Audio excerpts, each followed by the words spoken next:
Hi hello everyone, welcome to Niha kitchen. ఈ రోజైతే నేను బెల్లం తాలికల్ని ప్రిపేర్ చేస్తాను. ఈ బెల్లం తాలికల కోసం నేనైతే సగ్గుబియ్యం వేస్తున్నానండి. ఫస్ట్ సగ్గుబియ్యం వాష్ చేసుకుని హాఫ్ కప్ సగ్గుబియ్యం వాష్ చేసుకుని నానబెట్టి పక్కన పెట్టుకున్నాను. ముందుగా స్టవ్ ఆన్ చేసుకుని కళాయి పెట్టుకుని ఒక 2 టేబుల్ స్పూన్ల నెయ్యి వేసుకుంటున్నానండి. నెయ్యి ఇష్టం లేని వాళ్ళు స్కిప్ చేసేయచ్చు. నేనైతే డ్రై ఫ్రూట్స్ కోసం నెయ్యి వేస్తున్నాను, డ్రై ఫ్రూట్స్ ఫ్రై చేయడం కోసం. డ్రై ఫ్రూట్స్ ఇష్టం లేని వాళ్ళు కూడా స్కిప్ చేసేయచ్చు. చూడండి, ఇలా మనం బాదం పప్పు, జీడిపప్పు, కిస్మిస్ వేసి ఫ్రై చేసుకుని గోల్డెన్ బ్రౌన్ కలర్ వచ్చేంత వరకు ఫ్రై అయిన తర్వాత ఒక బౌల్లోకి తీసి పక్కన పెట్టేసుకుని అదే నెయ్యిలో మనం వాటర్ అనేది వేసుకోవాలి. ఒక 2 కప్స్ వాటర్ వేసుకుని ఒక పావు టీ స్పూన్ సాల్ట్ వేసుకుని ఒక బెల్లం ముక్క వేసుకుని మనం వాటర్ అనేది బాయిల్ చేసుకోవాలి. ఇలా వాటర్ బాయిల్ అయిన తర్వాత మనం రైస్ ఫ్లోర్ అనేది వేసుకుంటున్నామండి. 2 కప్స్ వాటర్కి 2 కప్స్ రైస్ ఫ్లోర్ పట్టింది నాకు.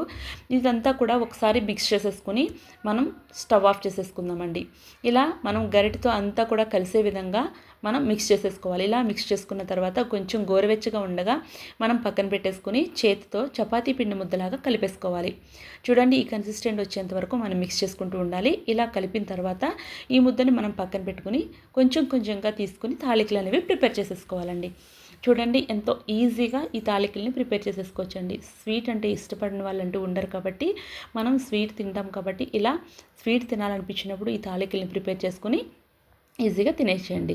పిల్లలు కూడా ఇష్టంగా తినే ఈ స్నాక్స్ని మనం ఈజీగా ఇంట్లో ప్రిపేర్ చేసేసుకోవచ్చు. ఇలా తాలికల్ని ప్రిపేర్ చేసేసుకుని మనం పక్కన పెట్టేసుకుందాం.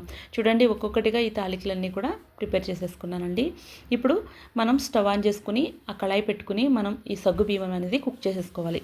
ఇవి సగ్గుబియ్యం బాయిల్ అవుతూ ఉన్నప్పుడు మనము ఇందులోనే సగ్గుబియ్యం కొంచెం కుక్ అయిన తర్వాత 50% కుక్ అయిన తర్వాత మనం ఇవి తాలికలు అనేవి వేసేసుకోవాలి. తాలికలు కూడా వేసేసుకుని ఒకసారి గరిటె పెట్టి అటు ఇటు ఒక్కసారి జస్ట్ తిప్పి మనం మూత పెట్టి కుక్ చేసేసుకుందాం. ఎందుకంటే ఇవి విరిగిపోతాయి కాబట్టి మనం మెల్లగా ఒక్కసారి గరిటె పెట్టి తిప్పాలి.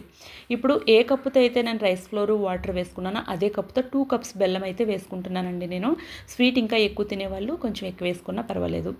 మేమైతే కరెక్ట్గా తింటాం కాబట్టి స్వీట్ అయితే మాకు కరెక్ట్గా సరిపోయింది. ఇలా 2 కప్స్ బెల్లం వేసిన తర్వాత బెల్లం అంతా కరిగిపోయి కుక్ అవుతూ ఉన్నప్పుడు 1 టేబుల్ స్పూన్ రైస్ ఫ్లోర్ వేసుకుని వాటర్ వేసుకుని మిక్స్ చేసుకుని ఇందులో వేసేసుకోవాలండి. ఎందుకంటే అది ఎలా వేస్తున్నాను, గ్రేవీ కోసం వేస్తున్నానండి. గ్రేవీ ఉంటే మనకి తినడానికి కూడా పిల్లలు కూడా ఇష్టపడి తింటారు.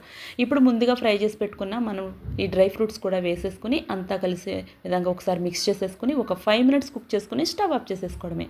ఇంతేనండి. స్టవ్ ఆఫ్ చేసేసుకుని వేడివేడిగా ఉండగానే సర్వ్ చేసేసుకుని మనం తినేయచ్చండి. ఎంతో టేస్టీ అయిన బెల్లం తాలికలు రెడీ అయిపోయినాయి. మీకు నచ్చిందా? అయితే మీరు కూడా ట్రై చేసి మీకు ఎలా వచ్చిందో కామెంట్ సెక్షన్లో కామెంట్ చేయండి. మీ ఫ్రెండ్స్ అండ్ ఫ్యామిలీ మెంబర్స్కి షేర్ చేసి లైక్ చేయండి. Thank you for watching. Please subscribe.